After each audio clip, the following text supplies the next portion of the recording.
L'US 30, il a joué avec mon cœur aujourd'hui. Je vais commencer en weekly. Weekly ou daily? Non, on commence en weekly. On va faire une grosse analyse top-down. Bon, ok, je réinitialise le graphique, ça montre tout. Mais bref, on a une rangée haussière. Le prix, il a retracé, il la rééquilibre pour ensuite continuer et faire un nouveau higher high et faire un buy model. J'ai cette narrative là. Ou alors, peut-être, on peut monter vite fait pour ensuite pull back un peu plus. Et ensuite monter. Faites pas gaffe aux lignes. En fait, le truc, c'est que j'ai pas enlevé ces anciennes lignes qui datent d'il y a un mois.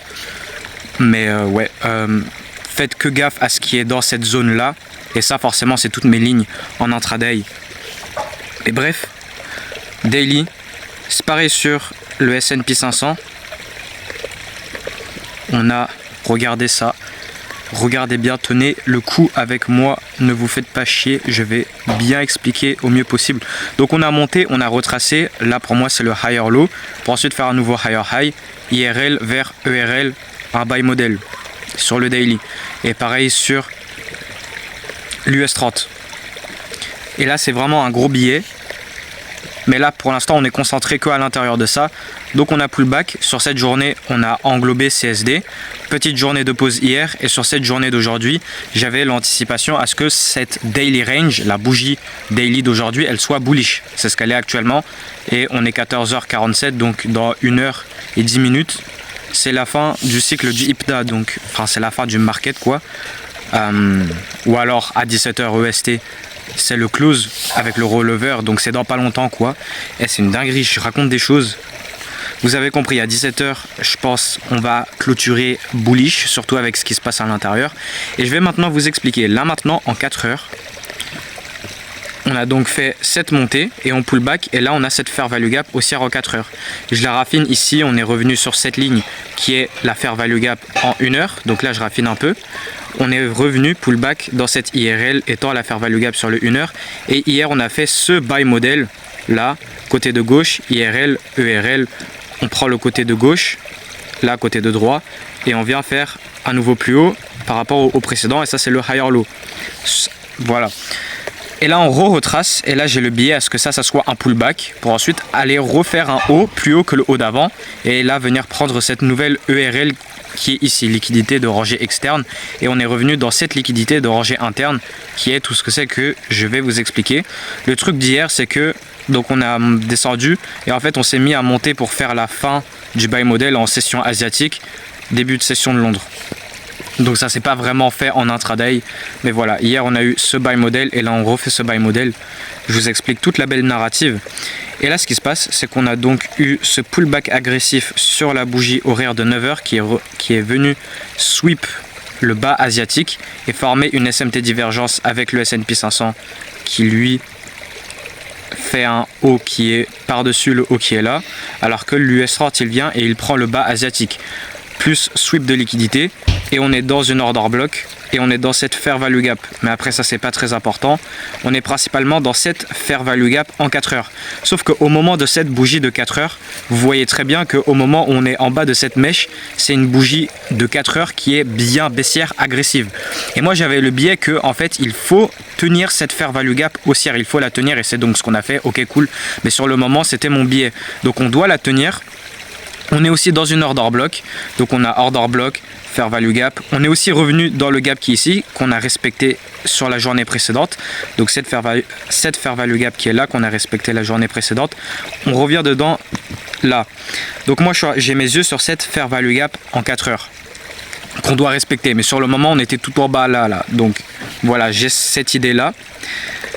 Et maintenant en 1 heure, on a sweep le bas asiatique et en forme de la SMT divergence et on a clôturé la bougie horaire de 9h au-dessus du point de liquidité. Donc on a un sweep et ensuite à partir de là je cherche mes achats. Donc on est venu dans mes points d'intérêt sur les temporalités plus grandes, le gap ici en 4 heures, des niveaux d'intérêt à l'intérieur là, order block, ce gap qui est là, mais principalement le sweep asiatique et de la SMT divergence plus le gap en 4 heures comme confluence principaux.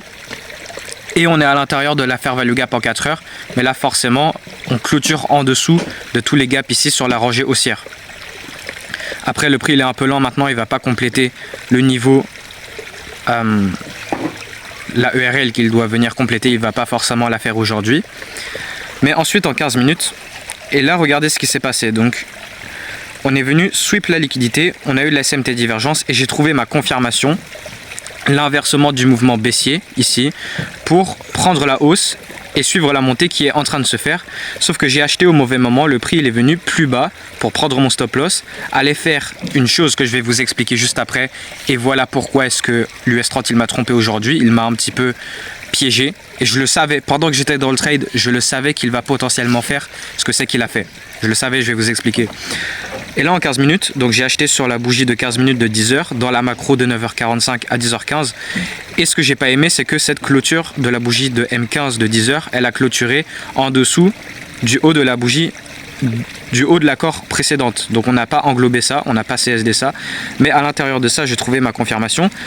Et là, alors, si je savais qu'on allait venir plus bas pour prendre ce bas qui a été généré ici, qui, comme je vais vous expliquer plus tard, juste après quoi, plus tard, juste après, que c'est le bas du cycle précédent et on l'a généré exprès pour venir le prendre et là ensuite enfin faire le CSD et faire la montée. Même si je savais en avance qu'il y a des hautes probabilités qu'on fasse ça, j'ai quand même acheté parce que mon modèle il est présent, il y a tout qui est présent. Le seul truc qui est un petit peu moins beau, c'est qu'on est en train de vendre contre ça, mais on peut très bien faire la montée à partir de ça. Et si imaginons on aurait fait la montée à partir de ça et en réalité la SMR, la Smart Money Reversal, elle est en réalité faite et on va pas venir prendre le bas de ce cycle parce que en gros, vas-y je vais vous expliquer, vu que on est actuellement à ce moment là, on est à l'intérieur du cycle de 8h30 à 10h.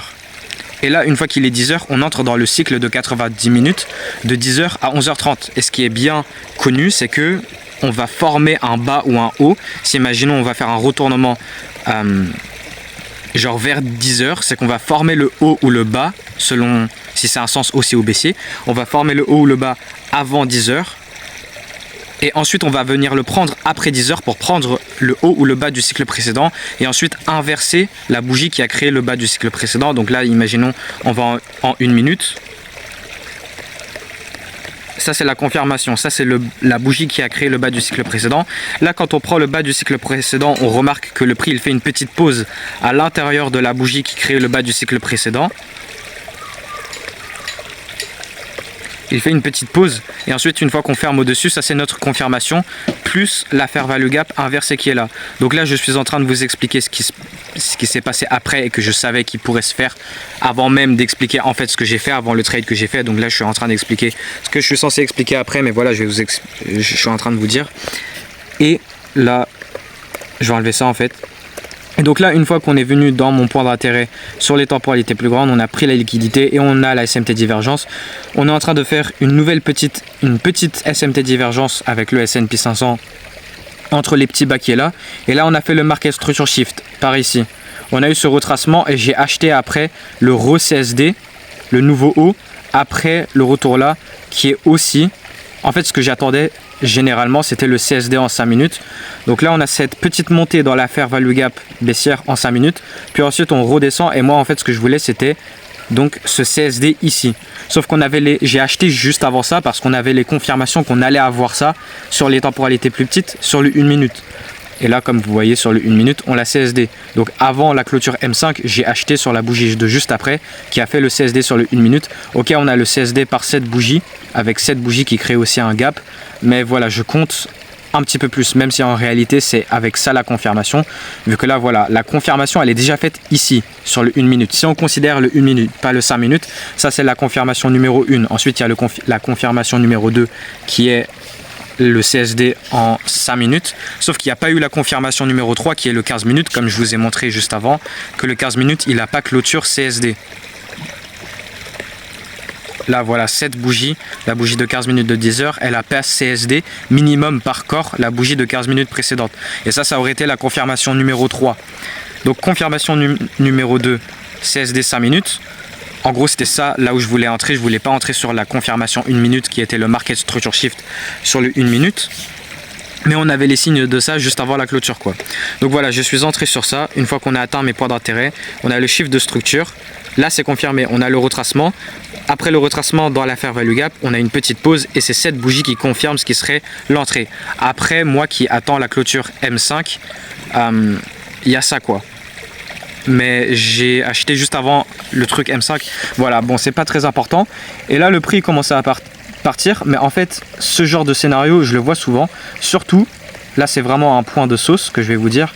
C'est que quand le prix il fait ce mouvement baissier agressif et qu'on veut inverser, qu'on veut faire une variation de ce mouvement contraire, c'est qu'on doit charger du price action. Il faut charger du price action, charger de la liquidité pour le faire. Et qu'est-ce que le IPDA il a décidé de faire aujourd'hui?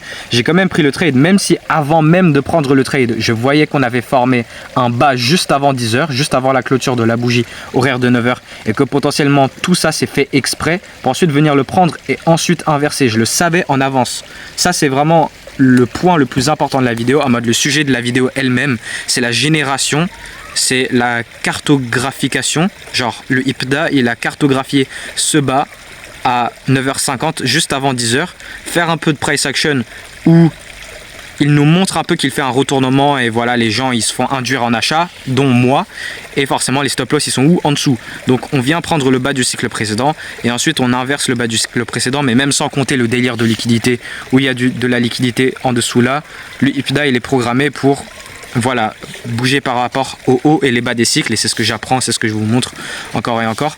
Mais ce point là, en fait, moi je pensais avec plus de probabilité que on avait donc fait la SMR ici, et j'ai quand même pris le trade, même si potentiellement on peut faire ça. Je veux bien dire potentiellement, je le savais pas à 100%, et pour moi le prix il aurait pu partir à partir du trade que j'ai pris. Donc imaginez, je n'aurais pas pris pour seul but d'attendre la prise du bas du cycle précédent et venir un peu plus bas dans le prix pour ensuite faire l'inversion. Si j'aurais attendu ça, peut-être le prix il aurait parti sans moi. Donc là c'est qu'une question de probabilité. Et rappelez-vous sur le 4 heures, donc sur le moment, voilà, moi je suis en train de vous dire que la bougie de 4 heures sur ce moment là, au moment de la prise de liquidité et la SMT divergence, eh bien la SMT aussi, il faut que je vous montre, on l'a fait par rapport à la bougie avec la bougie de 9 heures. Alors qu'en réalité la SMT elle s'est fait un peu plus profondément sur la bougie de 10 heures, vu qu'on a eu cette dernière manipulation pour aussi prendre comme confluence le bas de la bougie horaire précédente. Donc voilà, on est venu faire une plus SMT, et ça c'est le mouvement de manipulation. Donc là on a la clôture de la bougie horaire de 9 heures, on a formé le bas du cycle précédent juste avant 10 heures, et là une fois qu'on est 10 heures et on entre dans le nouveau cycle de 10h à 11h30, on vient prendre le bas de la bougie horaire précédente qui est aussi le bas du cycle précédent, on fait la vraie confirmation et là ensuite on monte. Donc de toute façon, même si j'aurais attendu, la réalité est que même si j'aurais attendu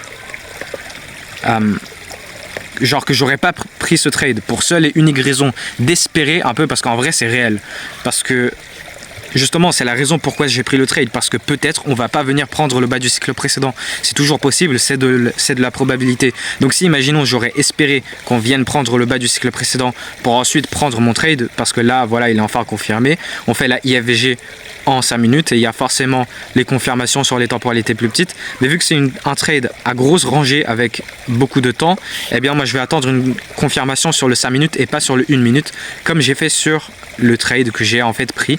Donc je serai entré ici sur la clôture de cette bougie de 5 minutes qui a fait la IFVG, et attention, on n'est même pas dans une macro, donc ça aussi c'est un négatif, on n'est pas dans une macro. J'ai pris le trade et on était dans la macro. Et en fait, moi je vous dis qu'on peut prendre des trades en dehors des macros, mais uniquement si on a utilisé la macro pour faire une smart money reversal, et puis on prend le setup en dehors d'une macro, vu qu'on a utilisé la macro pour farmer le setup. Sauf que là en fait on a utilisé la macro pour farmer le setup, et là on serait censé partir, et là on est venu prendre plus. Donc en fait c'est ce mouvement là qui est censé être à l'intérieur d'une macro, sauf qu'en fait on vient prendre le bas du cycle précédent, mais en même temps on n'est pas à l'intérieur d'une macro. Donc là voilà, c'est juste un de ces jours où j'ai pris un bon trade, mais que le IPDA il a voulu générer, il a voulu prendre le bas du cycle précédent, et ça aurait été mon trade de base aussi, genre cet autre trade, mais j'ai quand même pris celui-là parce que mon modèle il est présent, et parce que je l'ai pris même si on peut venir prendre le bas du cycle précédent, mais comme je sais que je suis en train de vous dire et me répéter encore et encore comme un mongol, que peut-être il va pas le faire, surtout qu'on a fini la macro en fait, parce que ce genre de scénario, je l'ai vu plein de fois, genre vraiment ça arrive tout le temps, sauf que le bas du cycle précédent, on le place genre juste avant 10h, là c'est vraiment 10 minutes avant 10h, donc c'est un peu tôt, je parle de vraiment 9h55, voire entre 9h55 et 10h, en mode vraiment bien précisément, on le place minimum 5 minutes juste avant 10h quoi, et on vient le prendre juste après, genre 5 minutes avant 10h, on place le point bas, le Ipda il place le point bas, et 5 minutes après 10h, le Ipda il prend le point bas. Alors que là, c'est vraiment, on est venu le prendre à 10h20 en mode ça s'est fait en un gros écart de temps. Et comme vous pouvez le voir, le buy model qu'on est en train de faire, il se fait aussi en un gros écart de temps. Donc en fait, on est dans un scénario de prix où on utilise beaucoup de temps pour faire le mouvement que le Ipda il veut faire pour cette journée.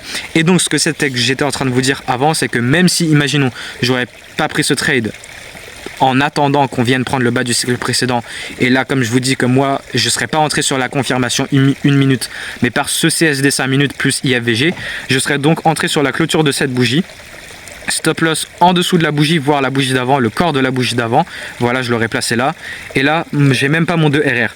Donc dans tous les cas, même si j'aurais pas pris ce trade, j'aurais vu que moi je ferme mon trade avant 16h, avant la fin du cycle de la journée, eh bien j'aurais fermé le trade. Ok, peut-être un petit gain vu que voilà, le prix ne bouge plus, mais voilà, même si imaginons c'est un break-even, j'aurais fini par pas gagner. Et donc ouais, j'ai fini la journée en perte, mais même de toute façon, si j'aurais pris le bon trade en espérant attendre que le bas du cycle précédent il vienne se faire prendre, et en plus risquer, non c'est pas vraiment un risque, parce que là en vrai sur ce scénario là, le prix nous montre d'autres confluences par rapport au temps, et pas besoin vraiment d'être dans la macro. Mais même si j'aurais pris ce trade, même si je l'aurais pris, voilà, j'aurais pas tapé ne serait-ce que le 2 RR aujourd'hui. Et le truc aussi sur le moment de pourquoi est-ce que j'ai pris le trade, c'est que je voyais que en fait on avait fait la mèche, parce que voilà, point très important, moi je veux que le corps de la bougie de 4 heures elle ferme à l'intérieur de la fair value gap, et donc cette mèche, voilà, c'est en respectant la fair value gap comme je vous raconte depuis tout à l'heure. Et avant cette prise du bas du cycle précédent, on avait fait la mèche de la bougie de 4 heures. Forcément, elle n'est pas en bas, là où elle est sur le moment où je vous parle, mais elle était genre ici, voilà, au niveau de la SMT. Vous comprenez, vu que cette SMT, elle est par rapport... En fait, j'explique vraiment tout comme si vous étiez con, c'est un truc de... C'est vraiment débile, comme si vous étiez vraiment stupide. Normal, vous comprenez, mais voilà, j'explique très clairement. Donc j'ai pris ce trade en m'y attendant à ce que la Smart Money Reversal, le retournement, il est fait là, sur le bas de la bougie horaire de 9h. Donc, à ce moment-là, la mèche de la bougie de 4 heures, elle était ici. Et moi, en fait, pendant que la mèche, elle remontait, elle était genre ici, je me disais que, ok, il y a le bas du cycle précédent, mais est-ce qu'on va réellement venir faire plonger la mèche de la bougie de 4 heures un peu plus? Est-ce qu'on va réellement venir le faire? Et c'était ça ma vraie question, et je me disais que peut-être que non. Donc voilà, j'ai pris quand même un bon A-trade, c'est bien. Et là voilà, CSD 15 minutes, etc. Moi je m'y attendais à une bougie comme ça sur cette bougie ici. Mais au final on l'a pas fait, et ça aussi c'est un signe qui nous montrait que ouais quoi, on va venir plus bas.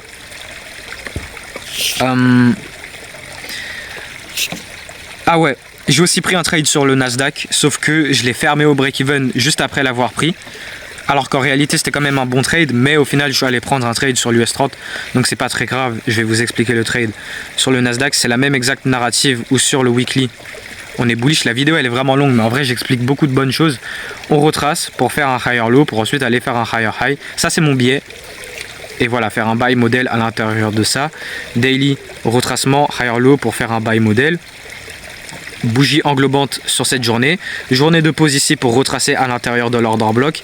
Et là, la bougie d'expansion verte. Comme je vous expliquais au début de la vidéo, mais pour l'US 30. Forcément, la bougie sur le Nasdaq, elle est un peu plus grosse. Là, sur le 4 heures, on a donc, voilà, on a eu la Smart Money Reversal en inversant cette Fair Value Gap sur le 4 heures. Puis ensuite, on a retracé sur la Fair Value Gap ici. Et là, Ensuite, on a eu cette réaction et on est en train de respecter cette fair value gap sur le 4 heures. On a bougie de rejet et ça, c'est la bougie de 4 heures, là dans laquelle le market open, il commence. Et c'est là que sur le 1 heure, je suis en train de regarder le prix et des choses que je ne voyais pas sur les moments parce qu'il y a beaucoup de confluence sur ce trade. Ce que je ne voyais pas sur le moment où j'ai pris le trade, j'ai uniquement remarqué après, une fois que j'avais fermé le trade, vu que j'ai ouvert et j'ai fermé au break-even, qu'en fait, on est dans cet order block, on a un beau CSD, que en fait, moi, ce qui m'a vraiment découragé, c'est que bon, je vais vous dire maintenant en fait chaque chose dans son ordre, mais en gros au market open on est directement venu balayer le haut de Londres. Directement, le market open il a été utilisé pour balayer le haut de Londres. Sauf que moi je veux que ce haut il soit comme cible. Et en mode le cible, la cible elle est déjà atteinte avant même de prendre le trade. Et c'est ça que j'ai pas aimé. En plus on a cette autre cible qui est vraiment à proximité et c'est à un RR négatif. Cette cible là et en plus on est à l'intérieur de cette CB qui est plutôt grosse, donc je pourrais voir le scénario où on sweep ces bas pour ensuite se retourner à partir de là, parce qu'il y a aussi le scénario où en fait on peut juste descendre pour venir faire à nouveau lower low et faire un sell modèle comme ça à partir de cette rangée baissière. Donc moi en fait je prends en compte tous ces différents scénarios et je voyais ce potentiel scénario, surtout quand on voit que après cette prise de liquidité, on a la prise, donc ici, ça c'est la bougie de 15 minutes de 9h30, elle a ouverte et directement prise la première cible avant même que j'ai pris un trade, donc ça j'aimais pas trop. Mais ensuite on a cette mèche de rejet qui rejette le point de liquidité, qui ferme pas au-dessus de la structure. On a aussi celle-ci qui balaye cette liquidité et qui ferme à l'intérieur, donc ça tu vois c'est des signes que j'aime pas trop, surtout avec cette deuxième narrative que je me fais. Mais même par rapport à ça, même s'il y a des éléments qui peuvent contredire une probabilité bullish, il y a majoritairement de la probabilité bullish. Vu que là voilà, on a inversé cette fair value gap sur le 1 heure. Et ce que j'étais en train de dire aussi, c'est que la clôture de la bougie horaire de 9 heures, ce que j'ai pas aimé, c'est qu'elle a fermé en dessous du point de liquidité. Donc ça peut se ressembler à un sweep. Et puis on redescend en bas. Sauf que oh ouais, la tête que j'ai fait. Sauf que viens pas là s'il te plaît, je suis en train de parler. Sauf que ce qu'elle a fait, c'est qu'elle a fermé au-dessus de la CB. Donc en fait on a inversé la fair value gap ici sur le côté de gauche. Donc on a quand même fait ça. Et aussi voilà, avant le market open, en fait là c'est un scénario où le setup c'est un peu une continuation d'un mouvement qui est déjà en cours. Je suis pas en train de prendre ce qui est là dedans. Habituellement mes trades c'est pour but de prendre genre ça là, cet endroit là pour suivre la montée, mais ça étant dans le market open, sauf qu'on a fait ça avant le market open. Et on a fait donc cette fair value gap inversée, on retrace dans la BPR et ensuite on repart, on re-CSD, on part au dessus. Et ça c'est la bougie de 15 minutes de 9h30 et on a donc formé cet order block. Et là on a order block et on a aussi SMT divergence entre ces bas, SMT divergence entre ces bas, SMT divergence entre ces bas. Et là ensuite, ce qu'on a, le market open, il monte, il vient prendre mon premier objectif avant même de prendre le trade. Et ce trade c'est un A, ok, je l'ai fermé au break-even parce que sur le moment j'aimais pas trop les confluences que je vous ai montré avant par rapport à la clôture horaire, un biais sur le 4 heures et ces rejets là. Et j'aimais pas trop aussi la confirmation sur le 1 minute. Mais ce qu'on a c'est un A setup, puisque là on est venu prendre ce haut, ok très bien. Mais là on a fait cette formation de ce que ça c'est vraiment ce que j'adore. Et ce que j'aimais pas aussi c'est l'inversion du mouvement de manipulation. Normalement si on va le CSD, une grosse bougie comme ça c'est avec deux bougies pour faire une pattern de variation, sauf qu'on l'a pas fait, on a fermé en dessous et ça aussi j'aimais pas trop. Mais on a quand même la bonne clôture sur le M15 comme ça, ou ouais en fait non, je sais même plus c'était quoi que je regardais. Mais donc là on a fait ce mouvement de manipulation pour faire une sweep interne, plus taper dans la fair value gap M15 dans laquelle on est. Là on a donc ce mouvement de manipulation et là ensuite dans mon modèle qu'est-ce qu'on cherche? L'inversion de ce mouvement de manipulation. On a l'inversion du mouvement de manipulation par le swing qui est ici, sauf que moi j'attends un petit peu plus. Ouais non, en fait c'était déjà fait là. Et là on a eu ce retracement, on a re-inversé la fair value gap ici et on a re-retracé. C'est là où j'ai pris mon achat mais j'aimais pas trop le trade. Surtout on a eu cette clôture en dessous de cette BC, on a fait une petite inversion, mais ça en réalité c'est vraiment pas très important. Donc on a tous ces petits éléments que j'aimais pas trop et j'ai fermé le trade au break-even pour ensuite aller prendre le trade sur l'US 30. Mais voilà, ça c'est aussi le trade sur le Nasdaq. Et Voilà, et on se voit au prochain trade recap. Donc la vidéo elle est très longue, mais j'ai expliqué beaucoup de choses, il y a beaucoup de bonnes choses. Je vous ai expliqué par rapport au temps cyclique sur l'US30. Je vous ai expliqué pourquoi est-ce que j'ai quand même pris le trade, même si je savais qu'on pourrait venir prendre les temps cycliques, mais parce que aussi je voyais genre la mèche de la bougie de 4 heures et que je voyais pas trop qu'elle va revenir creuser un petit peu plus profond. En plus qu'on avait déjà pris la sweep de liquidité, la SMT divergence, la fair value gap sur le 4 heures, sur l'US30, etc. Là je suis en train de parler de l'US30. Mais voilà, toutes ces choses. Et ouais, je vous ai tout dit. En tout cas, sur les deux trades, sur celui-là, sur le Nasdaq, il y a un A setup qui représente mon modèle. Sauf que je l'ai fermé au break-even pour ces petites raisons que je voyais sur le moment. Et sur l'US30, donc j'ai pris ce stop loss. Même si je savais qu'on pourrait venir prendre le bas du cycle de 90 minutes précédent. Mais je l'ai quand même pris parce que le modèle, il est là. Donc, très bonne journée quand même. Et voilà pour les explications. Et on se voit pour le prochain trade recap.